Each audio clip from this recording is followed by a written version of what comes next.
성도 여러분, 한 주일 동안 평안하셨습니까? 지금 일주일에 또 답답하고 두려운 시간이었지만 잘 견디고 계신 성도님들께 하나님의 크신 은혜가 함께 하시기를 간절히 바랍니다. 오늘은 돌아보니 우리가 살아왔던 일상이 기적이었다라는 제목으로 같이 은혜를 나누고자 합니다. 본문의 말씀은 시편 31편 19절 말씀입니다. 주를 두려워하는 자를 위하여 쌓아두신 은혜, 곧 인생 앞에서 주께 피하는 자를 위하여 베푸신 은혜가 어찌 그리 큰지요. 시편 31편에 있는 말씀의 내용들을 시간이 좀 걸리지만 전체 내용을 좀 읽어드리도록 하겠습니다. 그러면 오늘 드리고자 하는 말씀의 의미가 더 잘 전달되리라고 생각합니다. 시편 31편 1절로 24절 말씀을 제가 봉독하겠습니다. 여호와여, 내가 주께 피하오니 나로 영원히 부끄럽게 마시고 주의 의로 나를 건지소서. 내게 귀를 기울여 속히 건지시고 내게 견고한 바위와 구원하는 보장이 되소서. 주는 나의 반석과 산성이시니 그러므로 주의 이름을 인하여 나를 인도하시고 지도하소서. 저희가 나를 위하여 비밀히 친 그물을 빼어내소서. 주는 나의 산성이시니이다. 내가 나의 영을 주의 손에 부탁하나이다. 진리의 하나님 여호와여, 나를 구속하셨나이다. 내가 허탄한 거짓을 숭상하는 자를 미워하고 여호와를 의지하나이다. 내가 주의 인자하심을 기뻐하며 즐거워할 것은 주께서 나의 곤란을 감찰하사 환난 중에 있는 내 영혼을 아셨고 나의 대적의 수중에 금고치 아니하셨고 내 발을 넓은 곳에 세우셨음이니이다. 여호와여, 내 고통을 인하여 나를 긍휼히 여기소서. 내가 근심으로 눈과 혼과 몸이 쇠하였나이다. 내 생명은 슬픔으로 보내며 나의 해는 탄식으로 보내며 내 기력은 나의 죄악으로 약하며 나의 뼈가 쇠하도소이다. 내가 모든 대적으로 말미암아 욕을 당하고 내 이웃에게는 심히 당하니 내 친구가 놀라고 길에서 보는 자가 나를 피하였나이다. 내가 잊어버린 바 됨이 사망한 자를 마음에 두지 아니함 같고 파기와 같으니이다. 내가 무리의 비방을 들어오며 사방에 두려움이 있나이다. 저희가 나를 치려 의논할 때에 내 백성을 빼앗기로 꾀하였나이다. 여호와여, 그러하여도 나는 주께 의지하고 말하기를 주는 내 하나님이시라 하였나이다. 내 시대가 주의 손에 있사오니 내 원수와 핍박하는 자의 손에서 나를 건지소서. 주의 얼굴을 주의 종에게 비추시고 주의 인자하심으로 나를 구원하소서. 여호와여, 내가 주를 불러싸오니 나로 부끄럽게 마시고 악인을 부끄럽게 하사 음부에서 잠잠케 하소서. 교만하고 완악한 말로 무례히 의인을 치는 거짓 입술로 벙어리 되게 하소서. 주를 두려워하는 자를 위하여 쌓아두신 은혜, 곧 인생 앞에서 주께 피하는 자를 위하여 베푸신 은혜가 어찌 그리 큰지요. 주께서 저희를 주의 은밀한 곳에 숨기사 사람의 꾀에서 벗어나게 하시고 비밀이 장막에 감추사 구설의 다툼에서 면하게 하시리이다. 여호와를 찬송할지어다. 견고한 성에서 그 기이한 인자를 내게 보이셨음이로다. 내가 경겁한 중에 말하기를 주의 목전에서 끊어졌다 하였사오나 내가 주께 부르짖을 때에 주께서 나의 간구하는 소리를 들으셨나이다. 너희 모든 성도들아, 여호와를 사랑하라. 여호와께서 성실한 자를 보호하시고 교만히 행하는 자에게 엄중히 갚으시느니라. 강하고 담대하라. 여호와를 바라는 너희들아. 우리 성도 여러분, 일주일 동안 어떻게 지내셨습니까? 여전히 마음에 두려움이 있으십니까? 제가 한 교우님 전화 통화를 하면서 코스코에서 쇼핑을 하려고 줄을 길게 서 있는데 바로 앞에 서 있던 어떤 백인 여자분이 마스크를 하고 서 계신 저희 교우님을 보면서 아주 소리를 지르고 그 코스코 직원을 불러서 왜 이렇게 간격을 좁게 했냐고 하면서 차별하는 그런 어려움을 당했다는 말씀을 들었습니다. 우리가 아시아 사람이기 때문에 어려움을 당하고 또 밖에 나가는 것조차 따가운 눈총을 받을 정도로 이런 곤란한 형편이 되었습니다. 전에 상상도 못할 일들이 지금 눈앞에서 일어나고 있습니다. 이런 어렵고 고통스러운, 또 때로는 심각한 마음의 고통까지 감내해야 될 이런 상황을 우리는 어떻게 어, 극복하고 또 어떻게 받아들여야 할까요? 두려움과 또 마음의 괴로움으로 계속 그런 시간을 보낼 것인가? 아니면 이 똑같은 상황들을 어떤 마음 자세를 가지고 해결해 나갈 것인가 하는 것은 굉장히 다른 결과들을 가져오리라고 생각합니다. 여러분들께서도 뉴스에서 보셨겠지만 지금 이탈리아는 중국보다 더 많은 사망자를 냈습니다. 상상치 못할 두려움이 온 유럽 전역에 엄습하고, 특별히 이탈리아 지역은 장례식 할 손이 모자르고 또 그곳에 도울 수 있는 인원이 부족하기 때문에 군대까지 동원되는 그런 사태들을 보셨을 것입니다. 그러나 이탈리아 국민들이 그 어려움들을 해학적으로, 그리고 또 서로 용기를 북돋우면서 웃으면서 베란다에 나와서 춤을 추며 노래를 부르며 서로를 격려하고 엄지를 지켜 세우며 서로 또 상대편 베란다에서 공놀이를 하면서 그 어려움들을 슬기롭게 극복해 나가고자 하는 그 자세를 저희는 생각하면서 많은 감동을 받았습니다. 우리도 어려운 상황 가운데서 즐거운 마음으로 또 이 모든 문제를 극복해야 될, 반드시 극복하리라는 그런 마음을 가지고 그리스도인다운 자세로 어려움과 고통을 잘 이겨 나가야 되리라고 생각합니다. 한 해학적인 그림 사진을 좀 보도록 하겠습니다. 이 조종사가 지금 승객 중에 한 사람이 재채기를 하니까 이제 바깥으로 뛰쳐나왔다고 하는 재미있는 그림입니다. 내가 그 비행기의 조종사였다고, 누군가가 기침을 했기 때문에 지금 이렇게 뛰쳐나와서 탈출했다는 이야기입니다. 그리고 행운을 빈다는 이야기를 했습니다. 지금도 여전히 두려움에 떨고 있고 또 많은 사람들 접촉하는 일들이 부담이 되기 때문에 이런 해학적인 그림들도 나오는 것 같습니다.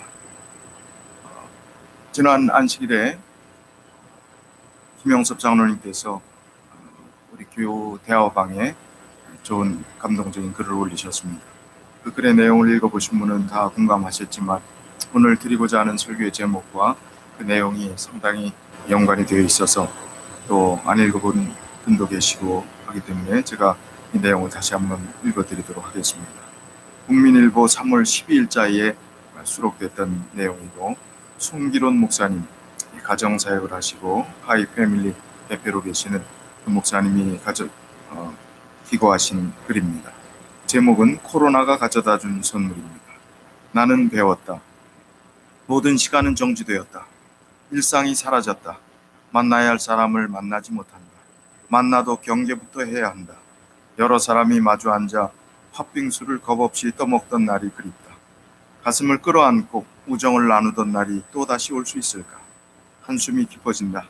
비로소 나는 일상이 기적이라는 것을 배웠다. 기적은 기적처럼 오지 않는다. 그래서 기도한다. 속히 일상의 기적과 함께 기적의 주인공으로 사는 일상을 달라고. 나는 배웠다. 마스크를 써본 뒤에야 지난날의 내 언어가 소란스러웠음을 알고 침묵을 배웠다. 너무나 쉽게 말했다. 너무 쉽게 비판하고 너무도 쉽게 조언했다. 생각은 짧았고 행동은 경박했다. 나는 배웠다. 살아있는 침묵을. 스스로 가지지 못한 사람은 몰락을 통해서만 죽음으로 침묵하게 된다는 사실을. 나는 배웠다. 세상을 움직이는 것은 정치인이 아니었다. 성직자도 아니었다.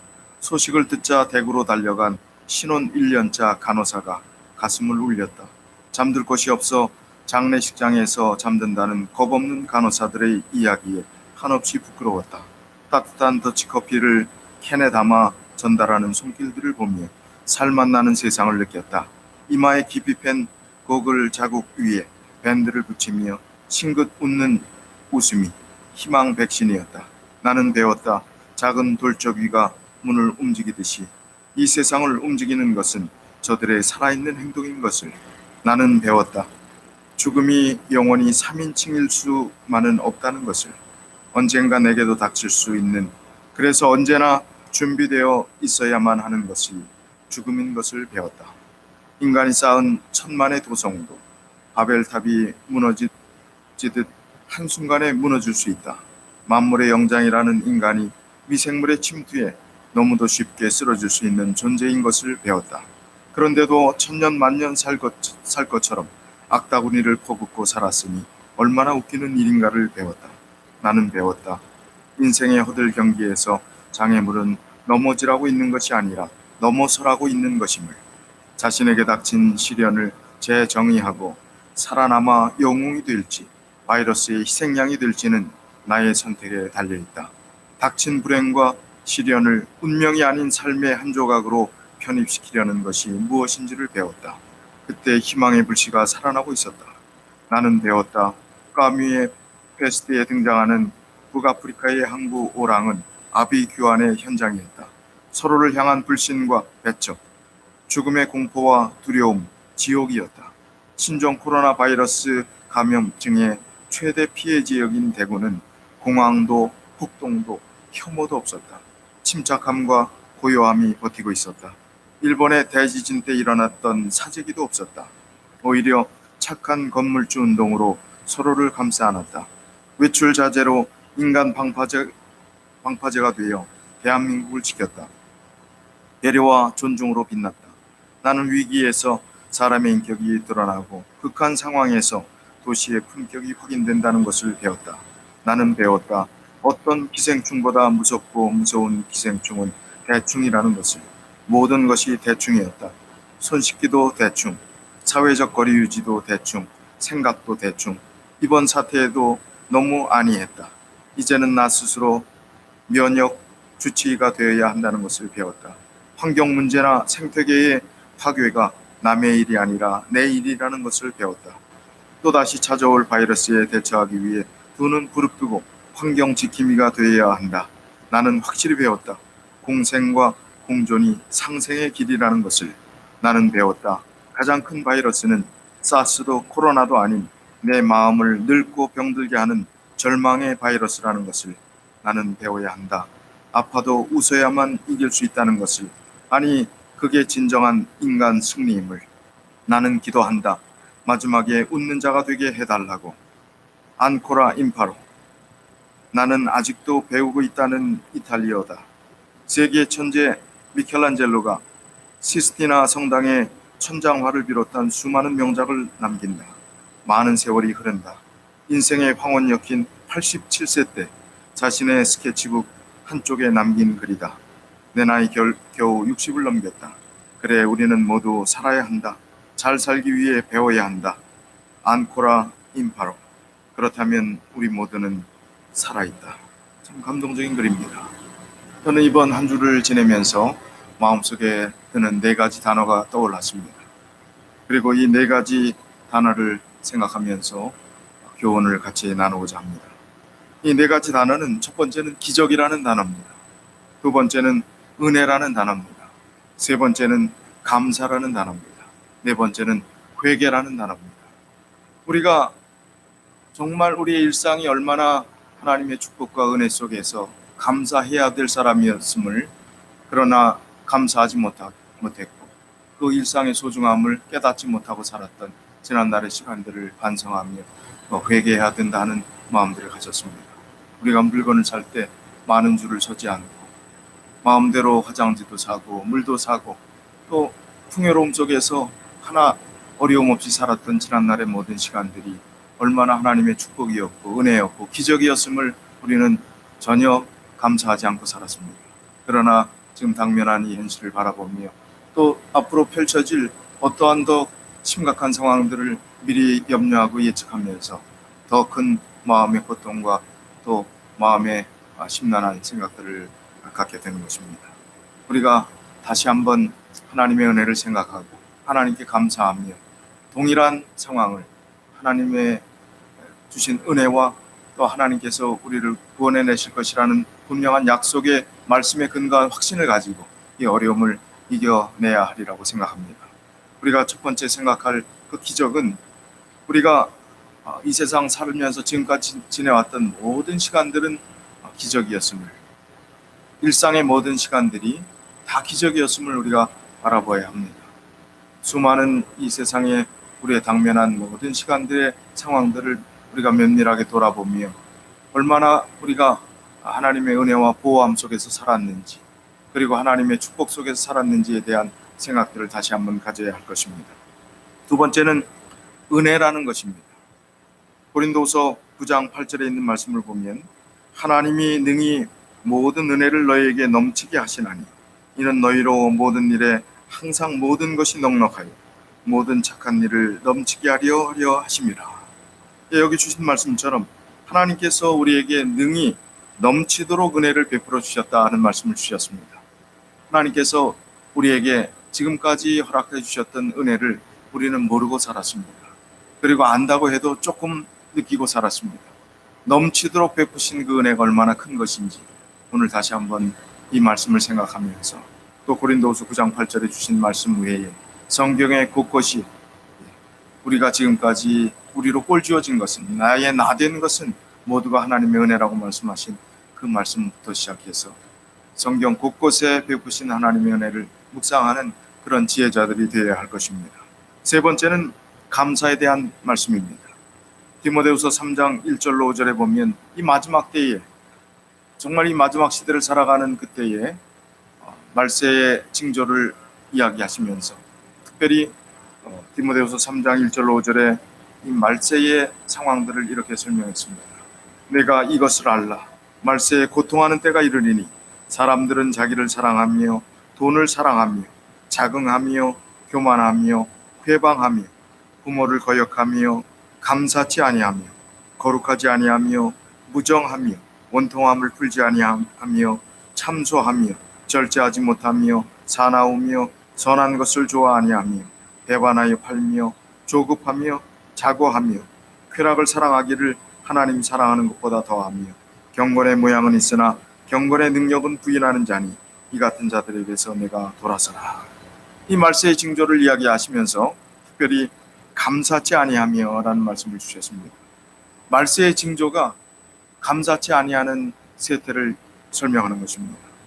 우리가 감사할 것이 너무나 많았음에도 불구하고, 더군다나 그리스도의 사람으로, 그리스도인으로, 믿음을 가진 사람으로, 하나님의 구원의 놀라운 선물을 받은 사람으로 살아가면서 감사치 아니하며 살았습니다. 늘 불평하며 또 투정하며 비판하며 감사하기보다는 원망하며 살았던 지난날의 모든 시간들이 얼마나 어리석은 시간들이었는지, 얼마나 낭비된 시간이었는지를 생각해 보게 됩니다.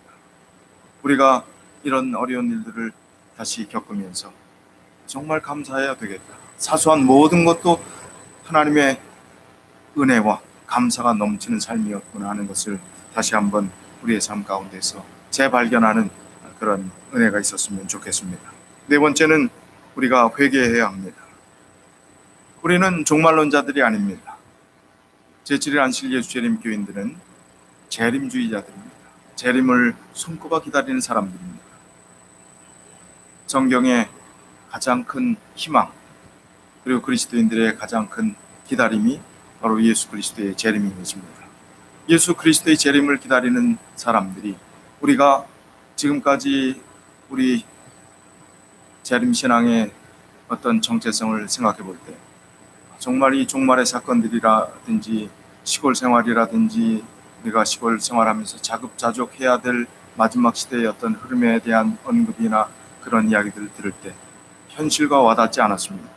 그리고 좀 극단적인 사람들의 일부의 행동이라고 치부해버렸습니다. 그러나 지금 이 코로나 바이러스 19의 사태를 통해서 마지막 때에 우리가 재림을 기다리는 재림 성도로서 어떻게 살아야 될 것인지, 정말 우리에게 예비 시험의 단계를 하나님께서 허락하시는 것 같습니다. 이런 기회를 우리가 선용할 때, 오히려 전화위복의 기회로 삼을 때 우리에게는 더 큰 환난의 날, 더 큰 어려운 위기의 날에, 심판의 날에 주님 앞에 서기 위해서 준비할 수 있는 지혜자들로 우뚝 설 수 있는 것입니다. 그러나 이런 기회를 회개하지 않고 우리의 믿음을 새롭게 하지 않고 또 우리가 준비해야 될 마지막 날을 위해서 준비하지 않고 그냥 낭비해 버릴 때, 이것은 위기가 결국 우리의 자멸을 초래하는 결과가 될 것이라는 그 분명한 사실을 우리가 명심해야 할 것입니다. 그래서 우리는 지금 이 시점에 하나님의 은혜를 생각하고 또 하나님께서 우리에게 베푸신 삶에 대해서 감사하고, 우리가 일상에 정말 아무렇지도 않게 대수롭지 않게 여겼던 그 모든 것들이 다 기적이었다는 사실들을 마음속으로 인정하면서 그렇지 못했던 시간들에 대해서, 그리고 우리의 믿음 없음을 인하여 회개하는 시간을 가져야 하는 것입니다. 무엇을 회개할 것입니까? 바로 그러한 말씀드렸던 기적을 기적으로 받아들이지 못했던 것, 하나님의 은혜를 인정하지 못했던 것, 감사하지 못했던 것, 이 모든 것을 회개해야 합니다. 성경에 회개에 대해서 여러 말씀들이 있지만 요한계시록에 있는 회개에 관련된 말씀을 좀 나눠보자 합니다. 요한계시록 2장 5절에 있는 말씀을 보면, 그러므로 어디서 떨어진 것을 생각하고 회개하여 처음 행위를 가지라. 만일 그리하지 아니하고 회개치 아니하면 내가 내게 임하여 내 촛대를 그 자리에서 옮기리라. 내가 어디에서 떨어진 것을 생각하고 회개하라고 그랬습니다. 우리의 가장 뜨거웠던 믿음의 시간들을 돌이켜 봐야 합니다. 진리 안에서 기뻐하던 그 시절을 다시 생각해 봐야 합니다.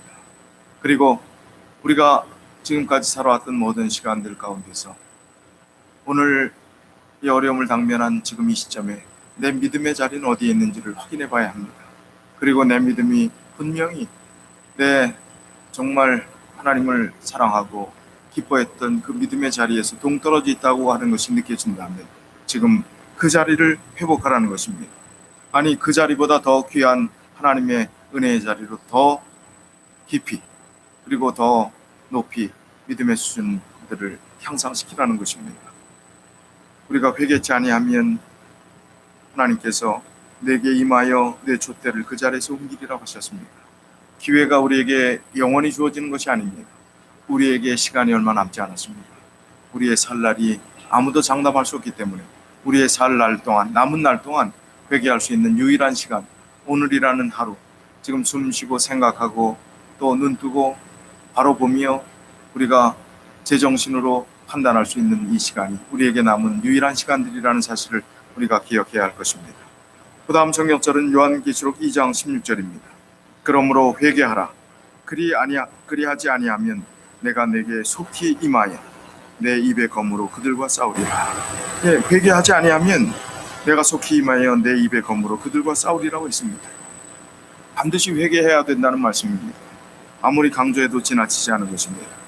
주님의 엄숙한 재림의 그날을 맞이할 우리들이 어떻게 회개하지 않고 지금 이 상태로 그대로 살면서 하나님의 잡힘만 구하고 하나님께서 우리를 반드시 구원할 것이라는 맹목적인 믿음을 가지고 우리가 이 상태 그대로 주님을 맞이하려고 할 수 있겠습니까?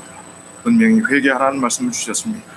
요한계시록 3장 3절 또 3장 19절에 그러므로 내가 어떻게 받았으며 어떻게 들었는지 생각하고 지키어 회개하라.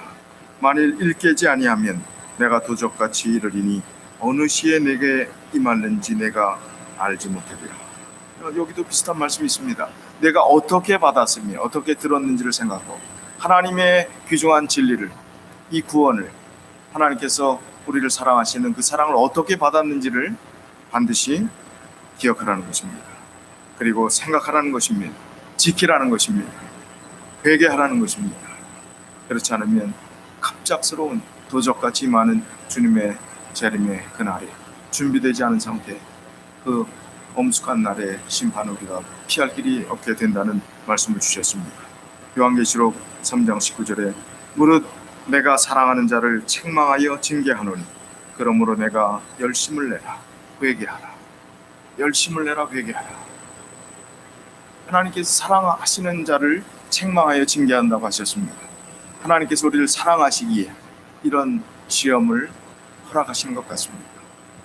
이런 시험이 없었다면 아마 우리는 경성하지 않고 준비하지 않고 회개하지 않고 우리의 생애를 그냥 어떤 면에서는 시류에 휩쓸려 가듯 그리스도의 이름만 가지고 이 세상 속에 살다가 그냥 우리의 삶을 마감해버릴 사람들이었을지도 모르겠습니다. 그러나 이러한 어려움 속에서 우리의 믿음을 다시 한번 확인하고 회개의 자리로 나가서 우리의 믿음을 다시 원위치시킨다면, 하나님께서 기뻐하시는 그 자리에 우리의 믿음이 가게 된다면, 놓이게 된다면 우리는 가장 큰 축복받은 오히려 코로나 바이러스로 인해서 영원한 구원의 하나님의 은혜에 참여한 기쁨의 사람들이 될 수 있다는 것입니다. 또한 이 만화 사파를 보면 이런 그림이 있는데, 왼쪽 테이블에는 코로나 바이러스가 온다, 어떻게 하면 안전할 수 있을까라는 그런 상담원이 앉아 있고, 또 오른쪽에는 예수님이 오신다, 어떻게 하면 구원을 받을 수 있을까라는 그 상담원이 앉아 있는데, 어느 줄에 사람들이 다 가 있습니다. 어떻게 하면 우리가 코로나 바이러스에서 안전할 수 있을까 하는 줄에만 사람이 있고, 예수님을 기다리는, 또 어떻게 하면 구원을 받을 수 있을까 하는 그 자리에는 아무도 없습니다. 오늘날의 세태를 이야기하는 것 같습니다. 우리 그리스도인이라는 이름을 가지고 살아가는 우리들도 마음속으로는 더 준비하고 염려하고, 또 우리의 심판을 위해서, 그리고 우리의 받은 구원의 확신을 위해서 더 지혜롭게 믿음을 준비하는 그 자리에 서 있어야 할 텐데, 내일 일을 걱정하고 우리가 물과 화장들을 사재기를 하고 똑같이 두려움 속에서 이 세상 사람들이 허둥지둥하듯 우리가 그렇게 살아간다면 우리는 그리스도인들이 아닙니까? 그리스도인의 이름을 가진 사람들로 취할 행동이 아니라는 것입니다. 우리가 그런 대비를 하지 말라는 말씀이 전혀 아닙니다. 우리가 할 수 있는 부분들에 대한 충분한 대비를 하고, 지난 시간에도 말씀드렸다시피 우리가 예방하고 준비하고 최선을 다해서 위생 법칙들을 준수하는 일들은 우리가 필요합니다. 그러나 우리의 마음의 자세는 정말 예수 그리스도의 재림을 기다리는 재림 성도로 어떻게 살아가야 될지 회개하는 자세로 살아야 됨을 강조하는 것입니다. 이 만화 사파의 가운데 예수님이 오신다, 그리고 우리가 어떻게 하면 구원받을 수 있을까 하면서 그 테이블 밑에 성경 구절이 이렇게 써 있습니다. 그 성경 구절이 4개의 성경 구절이 있는데, 그 성경 구절이 참 의미 있는 말씀입니다. 이 4개의 성경 구절들에 대해서 우리가 좀 말씀을 드리면, 로마서 10장 9절의 말씀입니다. 내가 만일 내 입으로 예수를 주로 시인하며 또 하나님께서 그를 죽은 자 가운데서 살리신 것을 내 마음에 믿으면 구원을 얻으리니. 이것이 바로 예수님께서 오시는데 우리가 구원받는 방법입니다. 구원받을 수 있는 길을 거기다 제시해 놓으신 것입니다. 우리가 입으로 예수 그리스도를 주님으로 시인하고 하나님께서 죽은 자 가운데 살리신 것을 내 마음에 믿으면 구원을 얻으리라. 이 귀한 진리, 이 약속을 우리가 믿을 때 주님께서 우리를 구원해 주신다는 그 확신 가운데서 이 어려운 세상 속에서 이길 수 있는 힘을 갖게 될 것입니다. 두 번째 성경 구절은 고린도전서 15장 4절입니다. 장사 지낸 바 되었다가 성경대로 사흘 만에 다시 살아나사. 예수 그리스도께서 죽은 자 가운데 살아나셨다는 것입니다. 코로나 바이러스로 인해서 수많은 사람들이 어려움을 당하고 혹은 죽기까지 한다 할지라도 그 죽음은 더 이상 문제될 것이 없다는 사실을 믿는 것입니다. 사흘 만에 살아나신 부활하신 예수 그리스도, 그분께서 우리에게 동일한 부활의 소망을 주셨고 죽음이 우리를 더 이상 영원과 갈라놓을 수 없는 것입니다. 이제 다시 예수 그리스도로 인해서 영원히 살 수 있음을 강조해 주신 그 말씀입니다. 구원의 방법입니다. 그리고 구원받은 백성들을 위한 희망의 소식입니다. 세 번째 성경 구절은 요한복음 14장 6절 말씀입니다. 예수께서 가라사대 내가 곧 길이요 진리요 생명이니 나로 말미암지 않고는 아버지께로 올 자가 없느니라. 그렇습니다. 예수 그리스도께서 곧 길이요 진리요 생명이라고 말씀해 주셨습니다. 길이요 진리요 생명이신 예수 그리스도로 말미암지 않고서는 아버지께로 갈 자가 아무도 없는 것입니다. 그래서 오늘 우리는 예수 그리스도를 다시 한번 묵상하고 십자가에 달려서 우리를 위해서 구원을 베푸신 그분의 놀라운 은총을, 그리고 그분의 사랑을 다시 한번 받아들이며 우리가 다시 회개하는 마음으로 준비하는 시간들을 가져야 되는 것입니다. 에베소서 2장 8절에 너희가 그 은혜를 인하여 믿음으로 말미암아 구원을 얻었나니 이것은 너희에게서 난 것이 아니요 하나님의 선물이라고 말씀해 주셨습니다. 그렇습니다. 예수 그리스도께서 십자가에 돌아가심으로 그의 생명을 우리를 위해서, 나를 위해서 주심으로 우리가 구원 얻게 되었던 것입니다. 그래서 예수 그리스도를 우리의 구세주로 정말 순수한 믿음으로 받아들이면 우리의 혼란한 머리의 복잡함으로 이 세상에 당면한 여러 가지 근심 걱정으로 고민하기보다는 예수 그리스도께서 나를 구원해 주셨으니 나는 그분을 사랑하고 그분을 끝까지 따르고 그분을 포기하지 않겠다고 하는 그 믿음의 자세가 오늘 우리 마음속에 있을 때 우리는 예수 그리스도께서 오시는 그때에 지금 이제 곧 재림이 임박한 이 시기에 우리가 구원받을 수 있는 유일한 방법이라는 것입니다. 또 사진 한 장을 보겠습니다. 요즘 한참 인터넷에서 이야기하는 그런 사진들이 하는데 아마 우리 재림교회 교인 중에 누가 한 분이 올린 것 같습니다. 지금 코로나 바이러스 때문에 예배를 잠시 중단하는 것은 아직 요한계시록 13장의 성취가 아니다. 이것은 레위기 13장의 상황이다. 그러기에 고린도전서 13장처럼 행하라. 로마서 13장을 우리가 몸소 완주할 때까지. 요한계시록 13장은 짐승의 숫자 666이 나오고 이 세상 마지막 이제 하나님의 백성들이 더 이상 매매하지 못하고 또 예언의 성취가 거의 이루어질 마지막 상황들을 이야기하는 것입니다. 지금은 그 상황은 아닙니다. 그러나 예비고사를 치르듯이 하나님께서 지금 막연하게 생각했던 재림교회의 종말과 연관되었던 많은 지침들 가운데서 도무지 일어날 것처럼 생각하지 않았던 많은 일들이 지금 분명히 이루어질 수 있음을 보여주는, 그리고 앞으로 그런 일들이 분명히 일어날 수 있음을 확신시켜주는 예비고사를 이 코로나 바이러스를 통해서 우리가 치르는 것입니다. 그러나 지금은 아직 요한계시록 13장의 성취가 아닌 성취되어가는 과정 중에 있는 것입니다. 그리고 지금은 우리가 위생 상황, 또 우리가 격리하고 또 서로 위생을 위해서, 전염병을 예방하기 위해서 어떻게 해야 되는 것인가 하는 모세가 이스라엘 백성들에게 하나님의 지혜를 통해서 설명했던 레위기 13장의 상황들을 지금 철저하게 준수해야 된다는 것입니다. 그리고 우리의 마음의 자세는 고린도전서 13장은 사랑장입니다. 사랑으로 행해야 된다는 것입니다. 그리고 그 사랑을 행하되 언제까지 행하라고 로마서 13장 11절로 14절에 있는 말씀을 보면, 13장 전체를 다 읽을 수는 없고 이 11절로 14절에 있는 말씀을 보면, 또한 너희가 이 시기를 알거니와 자다가 깰다가 벌써 되었으니 이는 이제 우리의 구원이 처음 믿을 때보다 가까웠음이니라. 밤이 깊고 낮이 가까웠으니 그러므로 우리가 어두움의 일을 벗고 빛의 갑옷을 입자. 낮에와 같이 단정히 행하고 방탕과 술 취하지 말며 음란과 호색하지 말며 쟁토와 시기하지 말고 오직 주 예수 그리스도로 옷 입고 정욕을 위하여 육신의 일을 도모하지 말라. 지금 우리가 예수님 오실 때까지 이 말씀을 유념하여 이렇게 살라는 것입니다. 이제 우리가 다시 코로나 바이러스로 인하여 처한 우리의 상황들을 생각해 볼 때, 우리가 처한 지금의 상황은 동굴의 상황이 아니라 터널의 상황이라고 말씀드릴 수 있습니다. 동굴과 터널의 차이는 무엇입니까?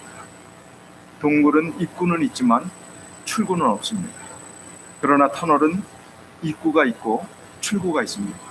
이 말은 반드시 지나갈 것이라는 것입니다. 터널을 빠져나올 것이라는 것입니다. 어두움과 암흑의 그림자들이 우리 앞에 드리워져 있지만 반드시 그 어둠은 통과될 것이라는 것입니다. 통과될 그날을 위해서 우리가 어떻게 믿음으로 준비할 것이냐 하는 것이 오늘 우리가 취해야 될 영적 자세인 것입니다. 와이프인 자서전 196쪽에 보면, 우리가 현 위치에 이르기까지 한 걸음 한 걸음씩 전진하여 여행한 우리의 과거 역사를 회고해 볼 때 나는 하나님을 찬양하자고 말할 수 있다. 주님께서 행하신 역사를 바라볼 때 나는 경탄과 우리의 인도자이신 그리스도께 대한 확신으로 충만해진다.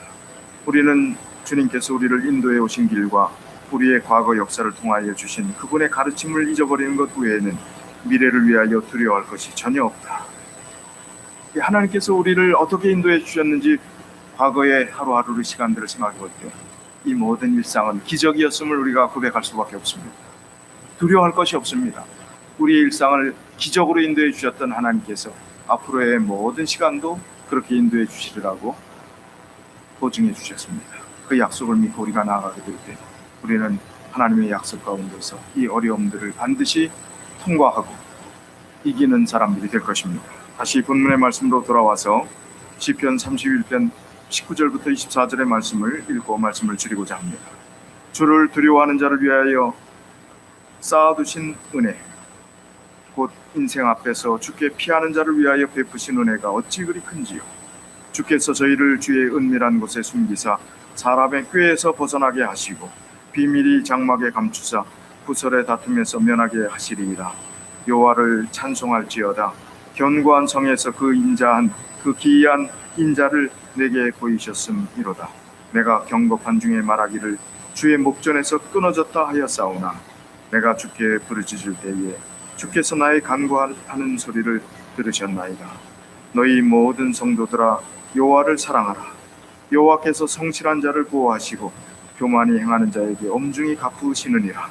강하고 담대하라. 여호와를 바라는 너희들아. 23절 24절에 우리에게 당부하셨습니다. 너희 모든 성도들아 여호와를 사랑하라. 너희 모든 성도들아 여호와를 사랑하라 하셨습니다. 그리고 24절에 강하고 담대하라. 여호와를 바라는 너희들아. 강하고 담대하게 이 어려움의 시간들을 믿음으로 극복하는 우리 모든 믿음의 가족들이 다 되시길 바라면서 오늘 말씀을 드리겠습니다. 기도하겠습니다.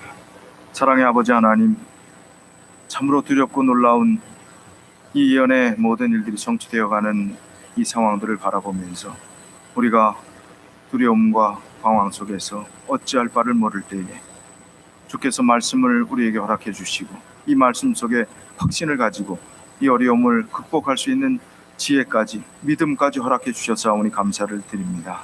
주님, 이제 우리의 상황들을 다시 한번 돌이켜보길 원합니다.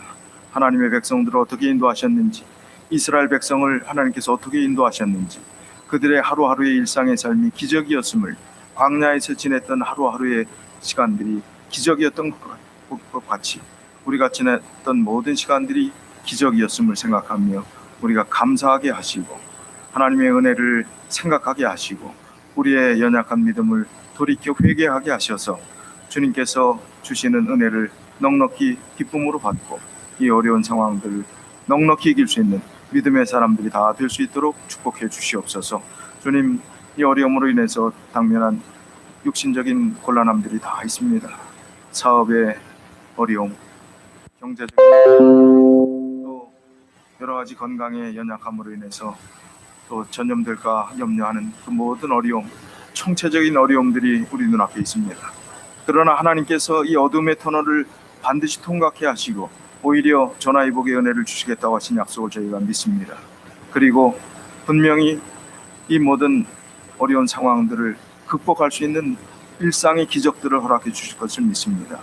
그 기적을 믿고 하나님의 약속을 의지하며 끝까지 포기하지 않고 우리의 믿음이 뒤로 물러나가는 것이 아니라 더 믿음이 자라나는, 그리고 더 깊어지는 하나님과 밀접한 교제를 나누는 믿음의 삶이 우리가 당면한 이 상황이 될 수 있도록 주께서 함께해 주시옵소서. 또 한 주일 저희들이 살아나가겠습니다. 주님, 버틸 수 있게 하시고 믿음을 더 진작시킬 수 있는 그런 마음가짐을 가지고 서로 기도하고 서로를 위해서 사랑하며 하나님의 약속을 이루는 믿음의 사람들이 다 되도록 축복해 주시옵기를 예수 그리스도 이름으로 간절히 기원하옵나이다. 아멘. 감사합니다. 한 주일 동안 잘 버티시고 은혜로 승리하시길 바랍니다. 감사합니다.